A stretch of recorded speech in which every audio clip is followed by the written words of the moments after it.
पुन्हा एकदा आपले प्रतिनिधी चंद्रशेखर भांगे आपल्या सोबत जोडले। चंद्रशेखरजी, आपण पाहतोय 4 जुलैची तारीख आहे आणि 4 जुलैपासून आज आपण पाहतोय तब्बल 50 दिवसांपेक्षा जास्तचा कालावधी ओलांडलेला आहे, मात्र तरी सुद्धा कारवाई होत नाही। अत्यंत गंभीर मुद्दा आहे।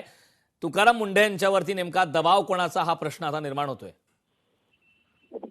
कारण आपण पाहिलं की ज्या पद्धतीनं या सगळ्या दूध माफियावरती राज्यभरामध्ये कारवाई झाली, परंतु यातील जे मुख्य त्यांचे आका आहेत किंवा यामध्ये पोलीस तपासामध्ये त्या सगळ्यांच्या वरचे जे राजकीय कनेक्शन आहेत ते सुद्धा समोर आल्याची माहिती आहे। आणि या राजकीय कनेक्शन मध्ये ज्यांनी या सगळ्या दूध भेसळीमध्ये त्यांचा सहभाग आहे त्यांच्यावरती सुद्धा कारवाई होणं अपेक्षित आहे। ज्या पद्धतीनं मंचर पोलिसांनी जो तपास केलेला आहे त्या तपासामध्ये अनेक राजकीय लोकांची नावं आहेत, ती नावं सुद्धा पोलिसांनी एफडीएच्या अधिकाऱ्यांना दिलेली आहेत, परंतु या सगळ्या एफडीएच्या अधिकाऱ्यांना कारवाई करण्यासाठी नेमकी अडचण काय असती हा एक सगळ्यात महत्वाचा सवाल आहे। कारण ज्या पद्धतीनं पोलीस आपली जबाबदारी बजावत आहेत, परंतु त्या सगळ्या बेचडीमध्ये ज्यांचा सहभाग आहे, डायरेक्ट आहे, इनडायरेक्ट आहे, त्यांच्यावर ही कारवाई होणं अपेक्षित आहे, परंतु तशी कारवाई